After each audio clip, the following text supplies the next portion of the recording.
Great, so we're going to be doing an MCL support for our athlete's leg here.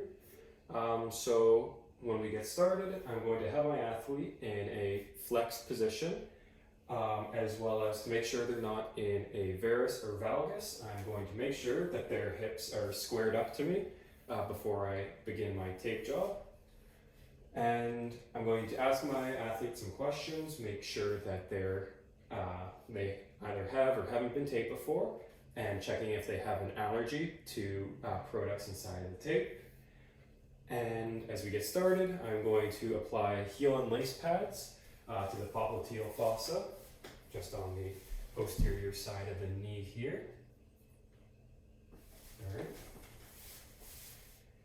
And so I'll then also take our tough skin or pre-tape, spray down the area that we're going to be taping today, which is going to be about from mid-thigh to a bit distal of the tib tubercle. So I'm just have you bring up your shorts just a tiny bit here. Thank you. And so I'm going to begin my anchors with the non-tear elastic tape. I'm starting from the midpoint of the thigh, coming inside.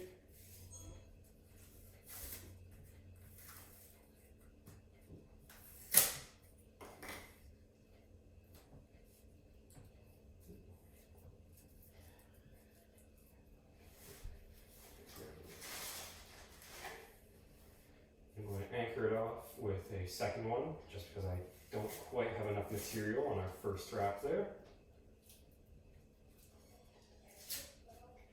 Just going to come a little below it here. In an actual scenario, I would have a full wrap, just so I can make sure that I don't have this gap here on my first anchor. Oops, sorry.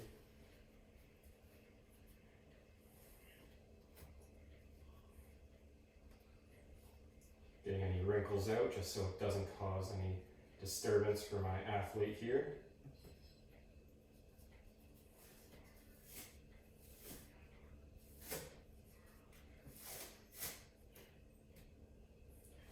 Great.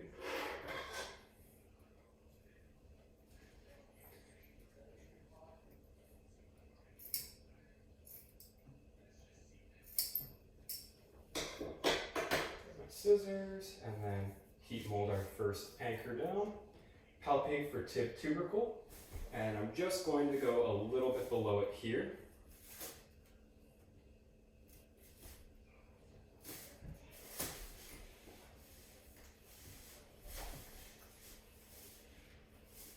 And try to follow the contour of the leg here.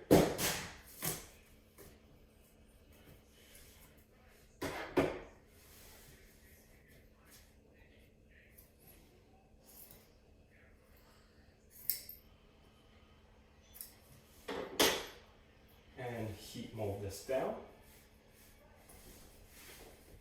And I would usually do a second anchor just to make sure it's more secure, but in this case I don't quite have enough of the non-tear tape. So I'm only going to do one for this scenario. I would like to have another one in case. Now what I'm going to do is I'm going to palpate for the joint line of the knee. So coming up from tib tubercle, right here. And so this is the point where I want my, my zinc oxide tape to go by. So going to go from the bottom up.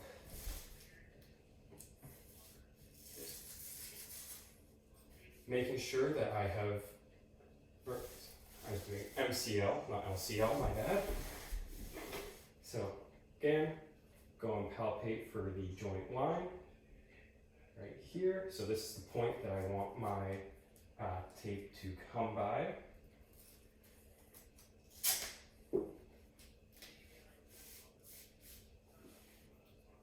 And I'll create an X doing this.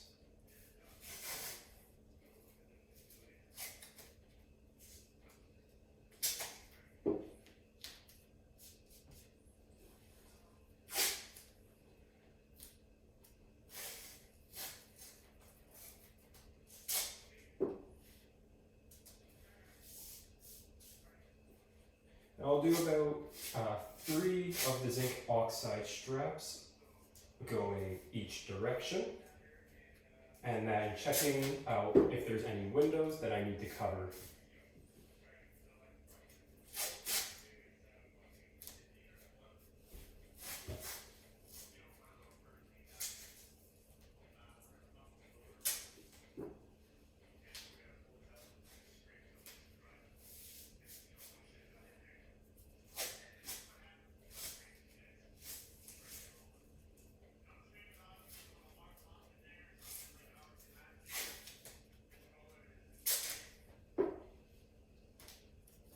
And we still do have a window at the top here, so I'm just going to take some zinc oxide and cover this.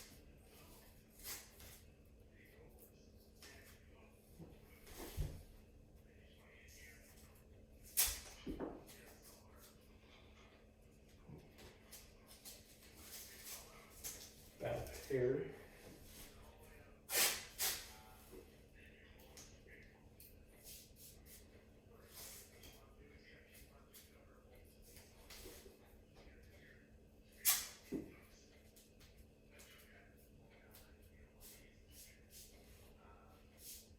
And one last zinc oxide strip.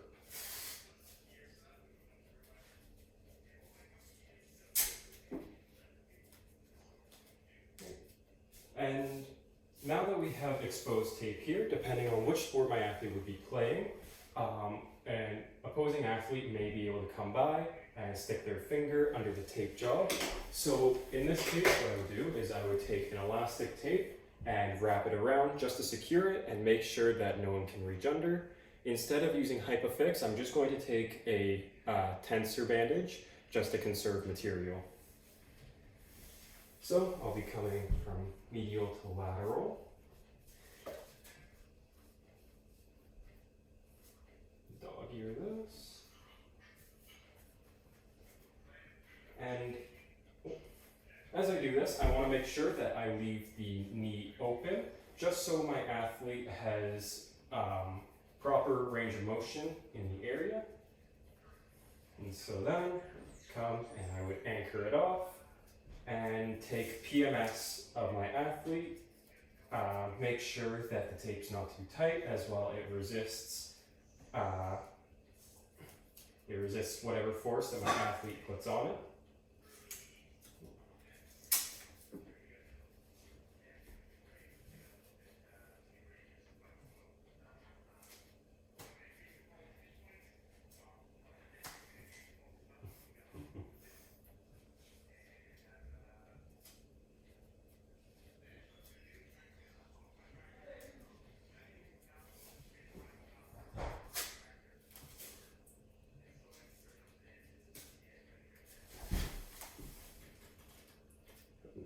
Trouble tearing this.